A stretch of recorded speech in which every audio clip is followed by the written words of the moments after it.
बिल्कुल। और अब राष्ट्रपति के आने से पहले जो अंगरक्षक दस्ता है वो वहां पर पहुंच जाएगा, प्रेसिडेंशियल बॉडीगार्ड। दर्शकों को बता दूं कि इकलौता वो एक ये देखिए जो हम बात कर रहे थे, एग्जैक्टली वही तस्वीरें सामने आ रही हैं। ओहो, विहंगम दृश्य है ये, और इन तस्वीरों को देखकर यहां पर बात करना बहुत जरूरी हो जाता है। कुछ नाम सुनिए, जरा गौर फरमाइएगा आप। ग्लोरियस, सुल्तान, अर्जुन, ये नाम इन वीर जवानों के नहीं है, राष्ट्रपति के अंगरक्षकों के नहीं है। ये जो नाम है वो उन छबीले घोड़ों के हैं जिस पर राष्ट्रपति के अंगरक्षक सवार हैं। कमांडेंट कर्नल अमित बेरवाल जो राष्ट्रपति की बग्घी की दाहिनी ओर चल रहे हैं, अपने घोड़े ग्लोरियस पर सवार हैं। सुल्तान पर सवार हैं रेजिमेंट के second in command lieutenant colonel Ramakant Yadav जो इस समय बाईं ओर चल रहे हैं राष्ट्रपति जी की बग्घी पर, और अगुवाई राष्ट्रपति जी की बग्घी की कर रहे हैं अपने घोड़े अर्जुन पर रिसालदार सुंदर सिंह तंवर। तो ये वो तस्वीर, राष्ट्रपति का काफिला अपने अंगरक्षकों के साथ, घुड़सवार अंगरक्षकों के साथ, जो रायसीना हिल्स है उससे नीचे उतरते हुए आप इस काफिले को देख रहे हैं जो आगे अब बढ़ेगा कर्तव्य पथ की ओर। जनरल सिन्हा, ये जो रेजिमेंट है जो पीवीजी को प्रोवाइड करती है वो हिंदुस्तान सेना की one of the oldest regiment है। 1773 में इसका गठन किया गया था। और कुछ लोग जो इस पर प्रश्न उठाते हैं कि अब तो एयरक्राफ्ट का जमाना है, अब तो सर आपने जो बात कही है ना, मैं एक जानकारी दे दूं। 1773 में इसका गठन किया गया था और आज 250 साल इस बार के गणतंत्र दिवस में राष्ट्रपति के ये जो अंगरक्षक हैं ये पूरे कर रहे हैं। तो इस लिहाज से भी मौका बेहद खास हो जाता है। जनरल सिन्हा, रोमन्ना, मैं ये कह रहा था कि कुछ लोग जो प्रश्न उठाते हैं कि अरे अभी घोड़ों की क्या जरूरत है। हाँ जी। ये घोड़े नहीं हैं, ये राष्ट्र के सम्मान का प्रतीक हैं, प्रभुता के प्रतीक हैं। इनको हम नहीं हटा सकते। ये हमारी भव्यता, महानता, गौरव, इतिहास, इसका प्रतीक है। हम उसको कैसे उसको विरासत में डाल दें, ऐसा नहीं संभव है। तो ये घोड़ा रहेगा। जिनको जितना कष्ट होता हो ये घोड़े नहीं हटते। ये हमारी शान है, ये हमारी विरासत है। और इसी वजह से ये जो रेजिमेंट है सिर्फ भारत में ही नहीं, मेरे ख्याल से दुनिया भर में बेहद खास ये रेजिमेंट है। और ये सिर्फ और सिर्फ राष्ट्रपति के अंगरक्षक नहीं है, कॉमोडोर सिंह बेहतर तरीके से बता पाएंगे। ये विशिष्ट एयरबोर्न कैवलरी रेजिमेंट के लोग हैं। एयरबोर्न कैवलरी के रोड है। कैवलरी जो है वो जो है माउंटेड बटालियन बोली जाती है। तो उनका जो काम होता है, जो इन्फेंट्री जैसे आपकी जा रही है उसको सपोर्ट देना, फायर सपोर्ट देना, उसको करके इस चीज़ के लिए है। तो सेम चीज़ जो है एयरबोर्न जो कैवलरी है वो भी यही काम है। तो इसलिए इनका बहुत बड़ा महत्व है सेना को आगे बढ़ाने के लिए, उनका रास्ता साफ करने के लिए, आगे दुश्मन को नष्ट करके इनको रास्ता साफ करने के लिए ये कैवलरी का काम है। तो ये कैवलरी बहुत ही इंपॉर्टेंट है। ये आपके देश के लिए, आपके लोगों के लिए रास्ता बनाती है, फौज के लिए। तो इनको नहीं निकाला। जैसे जनरल सिन्हा ने बताया, मैं आपको बताता हूँ लोग क्यों इसके अगेंस्ट है। ये बड़ी दुख की बात है कि लोग सोचते हैं ये एक्स्ट्रा खर्चा है, इसको हटा दिया चाहिए। लेकिन जब अपनी वेडिंग्स होती हैं तो बहुत बड़ी कहते हैं इंडियन फैट वेडिंग। तो वो हमारे देश के लिए जो ये देश के वेडिंग की तरह है। इसको हमें बड़े उत्साह के साथ मनाना चाहिए। तो जब हम वहां हमारी शान और शौकत, हमारी विरासत, हमारी समृद्धि, सब कुछ खर्चा करते हैं। बिल्कुल। तो अपने देश की उसने क्यों नहीं करते। बिल्कुल। एडमिरल घोरमाडे भी कुछ जोड़ना चाह रहे हैं, लेकिन मैं इस तस्वीर को खासतौर से बयां करना चाहती हूँ। देखिए किस तरीके से ये देश का भविष्य है, बच्चे देश का भविष्य, और वो जब नजर आते हैं गणतंत्र दिवस समारोह में शिरकत करने के लिए इतने उत्साह के साथ कि सर्दी का मौसम है, घना कोहरा है, और ये लोग यहाँ पर जो बैठे हुए नजर आ रहे हैं, आप यकीन मानिए इनको सुबह 6 बजे के करीब अपने घरों से पड़ा होगा, तब ये जाकर इस समय यहां पर पहुंचे होंगे। तो छोटे छोटे बच्चे जो पहुंचे हुए हैं आज गणतंत्र के इस गौरव की गवाह बनने के लिए। आइए एडमिरल घोरमाडे। और मैं ये कहना चाहूंगा कि घुड़सवारी जो है एक शौर्य का प्रतीक है, और यहाँ पर एक लीडरशिप क्वालिटी डेवलप होती है, नेतृत्व जो हमें। तो इसमें किस तरह घोड़े को सिखाया जाता है और इसको ट्रेन किया जाता है, किस तरह इतने सारे घोड़े एक साथ चलते हैं, ये बहुत ही महत्वपूर्ण काम है और ये सीखना बहुत जरूरी है। ये बात आपने सर बहुत महत्वपूर्ण कही है। ये जो तस्वीरों में दर्शक देख रहे होंगे ना, वो कदम चाल करते हुए घोड़े, देखने में लग रहा होगा बहुत आसान है, लेकिन अच्छा ये तस्वीरें देख लीजिए आप, किस तरीके से जो हमारा कल्चर है, हमारी जो संस्कृति है और अलग अलग राज्यों के जो हैंडलूम है उसी को दर्शाती हुई ये तस्वीर आपके सामने एक बार फिर से। यहां पर जो राष्ट्रपति हैं अपने अंगरक्षकों के साथ कर्तव्य पथ, जो मुख्य मंच वाला इलाका है, उस ओर आगे बढ़ती हुई हुई और राष्ट्रपति के अंगरक्षकों को लेकर हम चर्चा कर रहे थे। खासतौर से इनकी पोशाक को लेकर भी बात करना जरूरी हो जाता है आशीष, और हाथ में इनके ये जो बल्लम है इसकी बात करना भी बहुत जरूरी हो जाता है, क्योंकि सब कुछ खास है। ये जो रेजिमेंट है इसका आदर्श वाक्य युद्ध घोष भारत माता की जय और आत्मसमर्पण से पहले रक्त भाव का ये प्रतीक। आशीष, इकलौता इंडियन आर्मी का रेजिमेंट जिसे दो स्टैंडर्ड्स यानी कि दो उनके फ्लैग हो सकते हैं, और कर्तव्य पथ पर पहुंचते ही तस्वीरें देखिए किस तरह से इमैनुअल मैक्रों और द्रौपदी मुर्मू महामहिम सुप्रीम कमांडर दोनों तरफ लोगों का ये बहुत अभिवादन खूबसूरत करते हुए। तस्वीर है। देखिए किस तरीके से खुली बग्गी, 40 साल के बाद ऐसी तस्वीर सामने निकल कर आ रही है जब कर्तव्य पथ पर खुली बग्गी में गणतंत्र दिवस समारोह में शिरकत करने के लिए राष्ट्रपति पहुंच रही हों और उनके साथ जो मुख्य अतिथि हैं वो पहुंचे हैं। घोड़ों की कदम चाल की टापे सुनाई पड़ रही हैं और उससे मंत्रमुग्ध कर देने वाली ये ध्वनि पैदा हो रही है। सुनिए जरा। Arrive at the saluting base. They will be received by the Prime Minister and then introduced to the other guests who are here before she makes her way to the saluting base and her special seat.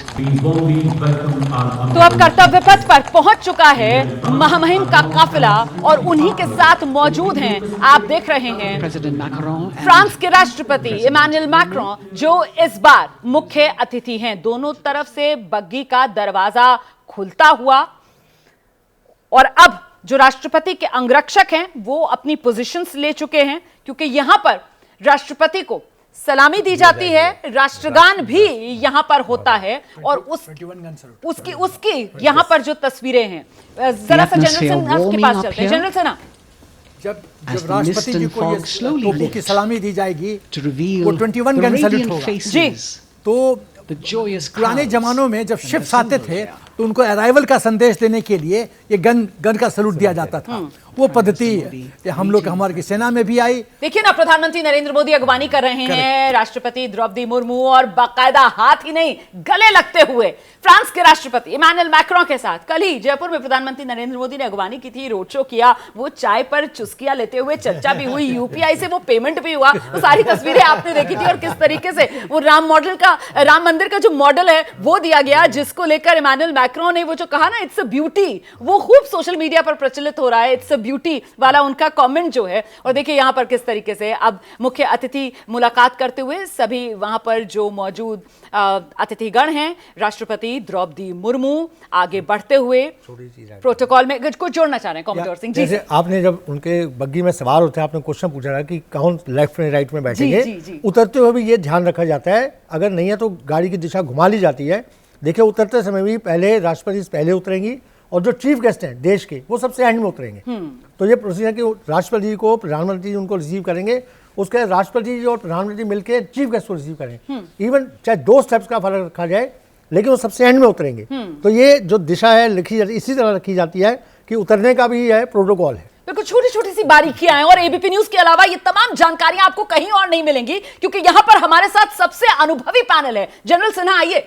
मैं ये कहना चाहता हूं कि जब mister Macron हमारे माननीय प्रधानमंत्री जी से मिल रहे थे, आपने बॉडी लैंग्वेज को देखना था। बॉडी लैंग्वेज बहुत कुछ दर्शाता है। आंखों आंखों में प्रेम, सम्मान, दोनों का एक दूसरे का हथेली पकड़ के हथेली मतलब रखना थोड़ी देर कुछ सेकंड्स के लिए, ये दर्शाता है मिस्टर मैक्रोन की दोस्ती, फ्रांस और हिंदुस्तान की मैत्री।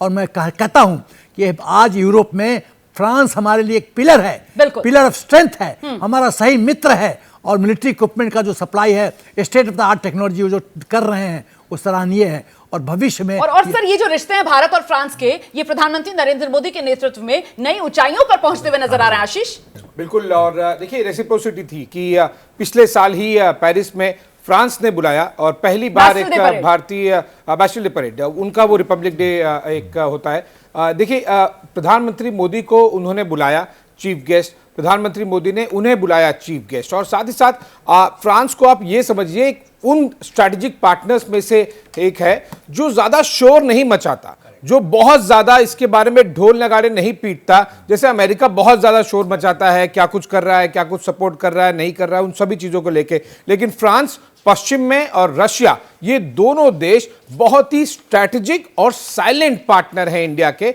और फ्रांस ने हमेशा ही, चाहे वो बालाकोट स्ट्राइक हो या फिर कोई और अब सलामी दी जा रही है, जरा सुनते हैं।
The president's bodyguard now. और इस बीच अब आपको एक बार फिर से ये तस्वीरें दिखा देते हैं। यहाँ पर And of course, राष्ट्रपति के अंगरक्षक ये सलामी देने के बाद, ध्वजारोहण के बाद, once again to his राष्ट्रगान के बाद आगे बढ़ते हुए अब नजर आ रहे हैं और अब यहां पर शुरू होगा परेड का सिलसिला। किस रूप में आशीष? सबसे पहले पुष्प वर्षा होगी और इससे पहले जरूर मैं दर्शकों को डिस्क्राइब कर दूं। 871 फील्ड आर्टिलरी रेजिमेंट ने 21 तोपों की सलामी दी थी और सबसे पहले जब पुष्प वर्षा होगी उसके साथ ही साथ आपको दिखाई देगा जो परेड कमांडर हैं, जो जनरली दिल्ली जीओसी एरिया हम कहते हैं आर्मी की तरफ से, वो आते हैं और उसके बाद में जो हमारे गैलेंट्री अवार्ड विनर्स हैं वो भी जीप में सवार होते हैं। तो उस तरह से परेड की शुरुआत होती है। इस बार परेड की शुरुआत अलग अंदाज से हो रही है और इस बार परेड की शुरुआत अलग अंदाज से इसलिए हो रही है क्योंकि इस बार परेड कमांडर के आने से पहले वो जो अभी एक झलक देखी थी ना आपने, ये झलक, इसकी मैं बात कर रही हूं। ये भी महिला शक्ति है। ये हमारे जो एक तरीके से लोक कलाकार हैं वो हैं जिनके हाथों में लोक वाद्य यंत्र हैं और इस बार मंगल ध्वनि के साथ परेड की शुरुआत।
प्लैटिनम रिपब्लिक डे और देखिए किस अनोखे अंदाज में इस बार इस रिपब्लिक डे की शुरुआत हो रही है। ये भी अपने आप में पहली बार हो रहा है जब विभिन्न संगीत वाद्य यंत्रों के साथ मंगल ध्वनि के साथ आज परेड की शुरुआत होती हुई कर्तव्य पथ पर। और अब परेड कमांडर जिसका जिक्र आशीष सिंह कर रहे थे, छोटी सी तब्दीली थी इस बार, मंगल ध्वनि पहले आशीष और अब ये तस्वीरें आशीष। जी नहीं रोमाना, विजिबिलिटी कम होने के कारण MI-17 का फॉर्मेशन नहीं दिखाई दे रहा, जिसका जिक्र मैं शुरू में भी कर रहा था। परेड सेरेमोनियली हमेशा से ही MI-17 के जो ट्रायंगुलर फॉर्मेशन है 105 से उसी से होती है, लेकिन इस बार बहुत ज़्यादा चैलेंज होने वाला है। हम सभी को देखें, चाहे वो फाइटर पायलट्स हो या फिर हेलीकॉप्टर पायलट है, और वहाँ पर जो दर्शक हैं उन्हें देखने के लिए भी। तो जिस तरह से हम देख रहे थे और ये तस्वीर जिसका आप जिक्र कर रहे थे, देखिए अब वो कुछ रोशनी आसमान में दिखती हुई यहाँ पर ये फॉर्मेशन जिसका अंदाजा लगाना पड़ेगा क्योंकि तस्वीर तो बहुत साफ है नहीं, और वो तिरंगा भी लहराते हुए जी जोड़ना चाह रहे थे। फॉर्मेशन है ध्वज फॉर्मेशन। हाँ। इसमें क्या नेशनल फ्लैग सबसे आगे होता है एक Mi-17 में। हाँ। उसका तीनों आर्मी नेवी एयरफोर्स के तीनों फ्लैग, तो ये जैसे ध्वज फॉर्मेशन ये जो है नेशनल सैल्यूट है जो प्रेसिडेंट को दिया जाता है तीनों सेनाओं की तरफ से, और इससे पहले तोपों की सलामी, फिर नेशनल सैल्यूट, उसके बाद GOC दिल्ली एरिया का सैल्यूट। ये 3 सैल्यूट सीक्वेंस से रखे जाते हैं। बिल्कुल सीक्वेंस से, मतलब धरा से लेकर आकाश तक से सैल्यूट किया जा रहा है महामहिम को, जनरल सलाम। ये अब ये पुष्प वर्षा करेंगे, पुष्प वर्षा भी करेंगे। ये पुष्प वर्षा करते हुए जो परेड का पहले जो बनने के जो 112 जो कलाकार जो मंगल ध्वनि किए, हाँ जी। इसका इफेक्ट क्या होता है? मंत्र उच्चारण से वातावरण शुद्ध होता है, मन शांत होता है और पॉजिटिव एनवायरनमेंट बनता है। तो ये जो मंगल गान हुआ है, इससे पूरे वातावरण में एक पॉजिटिव। जरा सा रुक जाएं, लेफ्टिनेंट जनरल भवनीश कुमार नजर आ रहे हैं। इस बार परेड की कमान इन्हीं के हाथ में है। यही परेड का नेतृत्व करते हुए, सलामी देते हुए मुख्यमंच की ओर आगे बढ़ते हुए आप तस्वीरें देख रहे हैं परेड कमांडर की। लेफ्टिनेंट जनरल भवनीश कुमार मुख्यालय दिल्ली क्षेत्र के जनरल ऑफिसर कमांडिंग है लेफ्टिनेंट जनरल भवनीश कुमार।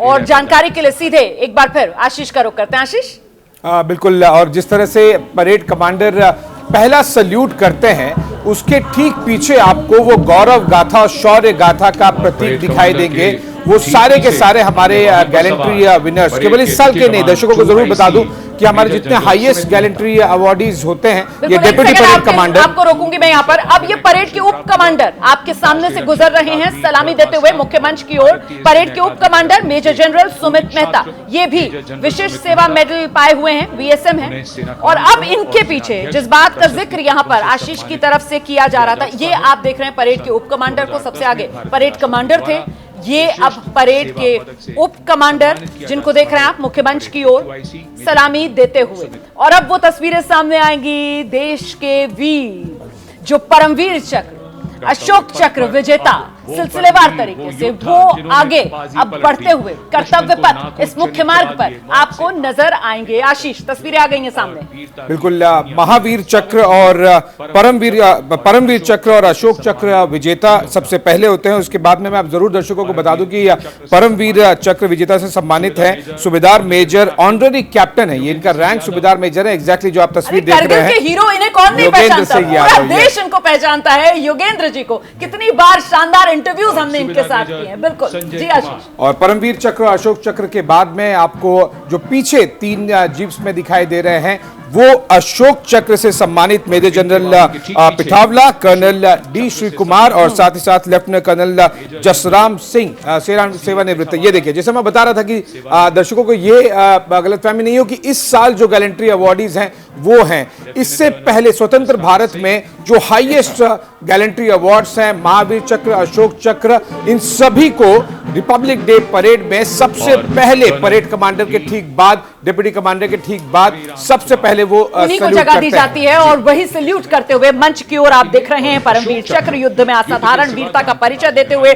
जान की बाजी लगाने वाले इन सैनिकों को दिया जाता है। सर्वोच्च बहादुरी के लिए इन्हें पुरस्कृत किया गया और उसी का सिलसिला अब आगे बढ़ते हुए। और लीजिए, अब मेहमान देश का दस्ता सबसे पहले आपके सामने है। फ्रांस की सेना का ये दस्ता, मार्चिंग दस्ता एवं संयुक्त बैंड। जी ये है क्योंकि इस देश को जो चीफ गेस्ट है उसका सम्मान दिया जा रहा है कि सबसे आगे फ्रांस का बैंड और उसकी टुकड़ी, ये हमारे देश की मित्रता का प्रतीक है। बिल्कुल। और देखिए ना, जिस बात का जिक्र अभी कुछ देर पहले हम और आशीष यहाँ पर कर रहे थे कि साहब 2023 पेरिस बैस्टिल डे परेड, वहां पर हमारे प्रधानमंत्री अतिथि के तौर पर, और आज हमारे गणतंत्र दिवस समारोह में जो फ्रांस के राष्ट्रपति हैं वो हमारे यहाँ मुख्य अतिथि के तौर पर, और इस वक्त ये फ्रांस का जो सैन्य दल है वो आगे बढ़ता हुआ आपके सामने है। और यहाँ पर आशीष, लोगों के मन में सवाल आ रहा होगा कि आखिरकार इन सैनिकों ने, कुछ ने सफेद रंग की हैट लगाई हुई है, कुछ ने काले रंग की हैट लगाई हुई है,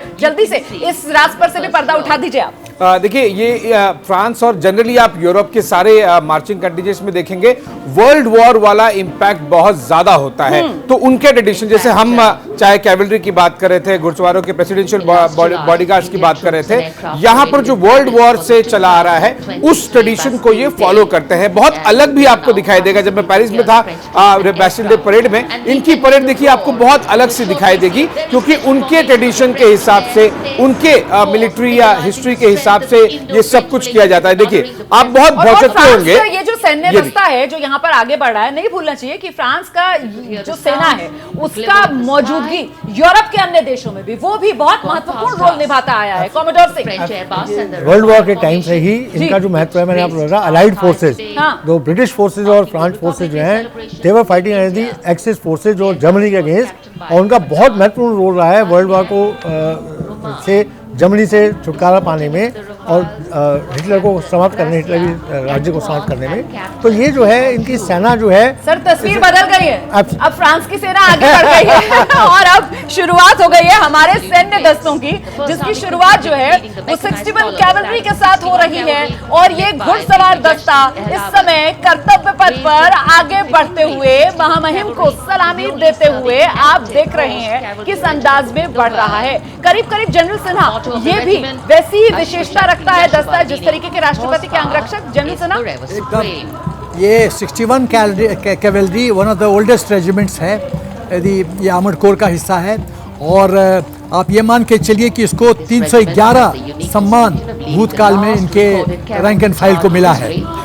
और 1918 में भी हाइफा में, बैटल ऑफ हाइफा में इस पलटन ने बहुत अच्छा काम किया था, जो इजराइल इस बात को मानता है। और इजराइल की डिग्निटी जब यहाँ आते हैं तो आपको जो नेहरू भवन है उसके जस्ट सामने हैफा का जो बना हुआ है मूर्ति, हाँ जी, याद में वहाँ वो विजिट करते हैं। इनका आदर्श वाक्य भी बता देते हैं सर, अश्वशक्ति यशोबल, अश्वशक्ति सदैव सर्वोच्च। और लीजिए, अब फिर से तस्वीर बदली है और यहाँ पर अब आप देख रहे हैं मैकेनाइज्ड दस्तों की एंट्री, जिसमें टैंक नजर आ रहे हैं, T-90 टैंक। लेकिन आशीष, इस बीच एक सवाल मेरे मन में आ रहा है, वो जब फ्रांस का दस्ता मार्च पास्ट उसको करनी थी, बैंड के रास्ते को आगे बढ़ना था, तो ऊपर से राफेल भी तो उड़ने थे ना, वो तस्वीर हमने मिस कर दी, वो आई नहीं है कोहरे की वजह से। यही बात मैं शुरू में कह रहा था कि कोहरा बहुत ज्यादा है और इसीलिए तस्वीरें कैप्चर करना, लेकिन तस्वीरें थोड़ा सा देर में आती, वो इसलिए आती क्योंकि जब वो एंड पे पहुंच जाती है, चाहे वो फ्लाई पास्ट हो, विशेष तौर पर हेलीकॉप्टर्स और एयरक्राफ्ट, वो बहुत एंड पर पहुंच जाती है, तो वहां का कैमरा शायद कैप्चर कर पाता है। लेकिन दर्शकों को जो वो नहीं देख पाए हैं वो भी जरूर बता दें, फ्रांस के दस्ते के बाद आपको दिखाई दिया एक जो आपको नहीं दिखाई दिया और शायद अभी कुछ सेकंड बाद दिखाई दे, वो है फ्रांस का 2 रफेल फाइटर जेट और उनका ट्रांसपोर्ट MRTT मैरीटाइम जो एक ट्रांसपोर्ट अगर वो एयरक्राफ्ट तस्वीरें है, कैद हुई होंगी तो आगे मेरे ख्याल से वो उनका फुटेज आएगा, तब हम दर्शकों को दिखा पाएंगे। लेकिन फिलहाल ये मैकेनाइज्ड दस्ता, ये टैंक T-90 आप देख रहे हैं, भीष्म टैंक, तीसरी पीढ़ी का रूसी मुख्य युद्ध टैंक है, 125 मिलीमीटर स्पूट बोर गन से ये लेस है, कई विशेषताएं इसकी, और ये इस समय कर्तव्य पथ पर गणतंत्र के गौरव गाथा को आगे बढ़ाता हुआ नजर आ रहा है। जनरल सिन्हा, देखिए, एक बहुत समय तक रशिया ने हमको बहुत state of the art military technology equipment दिया है जी। T-90, इसके पहले था T-72। मैंने आर्मर्ड कोर में, मतलब आर्मर्ड डिव में नौकरी किया, फर्स्ट आर्मर्ड डिव में करीब 2 साल मैंने नौकरी किया है, और मेरे वर्कशॉप की जिम्मेदारी थी इस पूरे इक्विपमेंट को रिपेयर करने की। सर, ये नाग मिसाइल सिस्टम आ गई है ना, एकदम, अगर मैं गलत नहीं हूँ, एकदम। इसके बारे में बताइए ना सर, दर्शक बहुत जानना चाहते हैं नाग मिसाइल सिस्टम। ये नाग मिसाइल पूरी तरह से इंडियन वर्जन है, इसमें कोई भी विदेशी हाथ नहीं है। तो आप मान के चलिए जो जितना मिसाइल सिस्टम हिंदुस्तान के आर्मी के इन्वेंट्री में है, उसमें से 14, मैं रिपीट करता हूँ, 14 मिसाइल सिस्टम है वो इंडियन मेड है।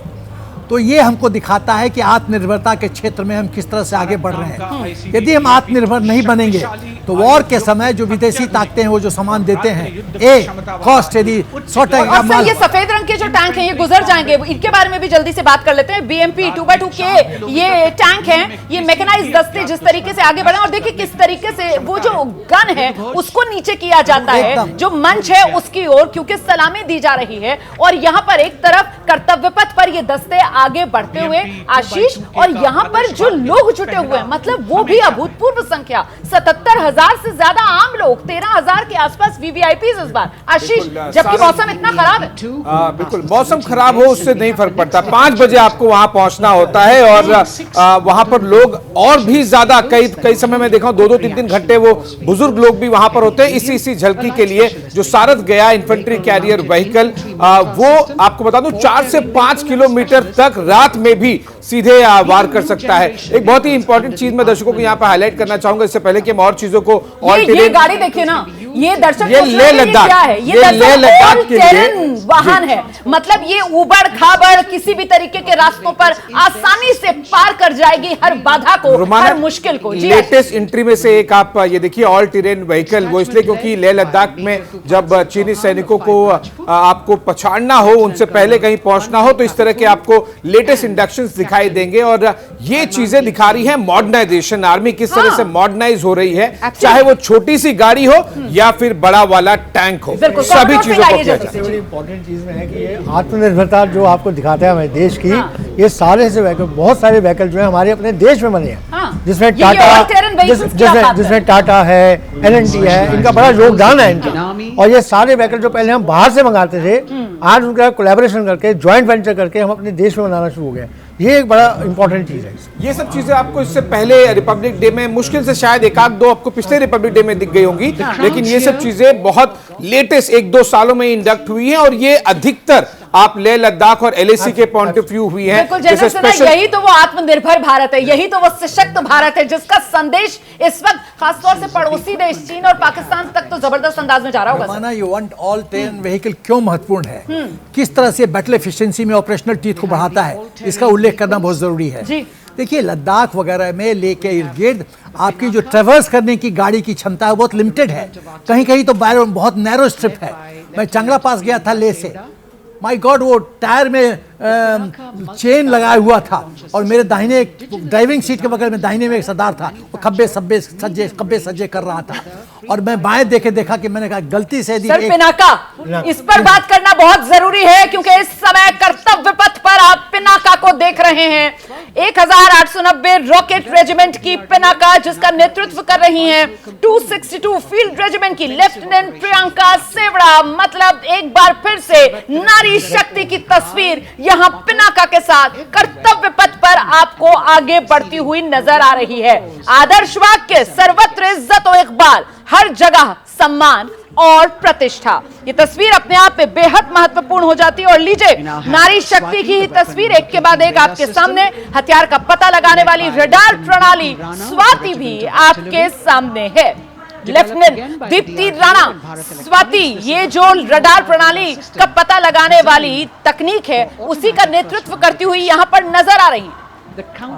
ये सब वेपन लोकेटिंग रडार्स हैं स्वाति, जैसे कि ये पता चलता है कि कोई भी वेपन जो फायरिंग हो रहा है उसको लोकेट करके उसको किस तरह से हम टारगेट करके उसका रेंज लेके उसका ध्वस्त कर सकते हैं।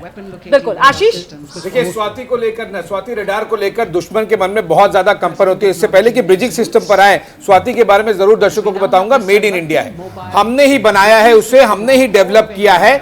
दुश्मन को अगर वार भी करता है वो, तो तुरंत भागना पड़ता है, क्योंकि स्वाति रडार के मद्देनजर हम तुरंत पता लगा लेते हैं कहां से, किस कोऑर्डिनेट से वो फायर किया गया है, सोर्स का पता लगा लेते हैं। और फिर दुश्मन को अगर वो चूहे की तरह बिल में भी घुस जाता है तो वहीं पर घुसकर मारते हैं। यही तो है नया हिंदुस्तान, यही तो है वो ताकतवर हिंदुस्तान। तस्वीर बदल गई है और तस्वीरें जो पल पल बदल रही हैं। अच्छा लीजिए, कुछ ट्राइपास की तस्वीरें भी सामने आ रही हैं। ये रुद्र फॉर्मेशन है, बताइए सर जल्दी से इसके बारे में। के जो हमारे जो ALH है उनकी have the उसकी फॉर्मेशन है। अच्छा। तो आर्मी कंटिजेंट के साथ उसमें रुद्र फॉर्मेशन है। आर्मी के कंटिजेंट जो आर्मी के चारों जो एयरक्राफ्ट हैं वो आर्मी के हैं। ALH जो है फ्लाई कर रहे हैं। बिल्कुल, और ये ड्रोन सिस्टम जी जी जी इसमें जो है आपको चारों जो एयरक्राफ्ट आर्मी के हेलीकॉप्टर्स हैं वो फ्लाई कर रहे हैं। बिल्कुल, और अब ये जो देख रहे हैं आप, ये ड्रोन जैमर सिस्टम है जो आपके सामने है, क्योंकि जरा सुन लेते हैं। अच्छा, कर्तव्य पथ से भी जरा सुन किया जाता है। आज के समय की चुनौतियों के लिए बेहद कारगर सिस्टम को का आदर्श वाक्य तीव्र चौकस।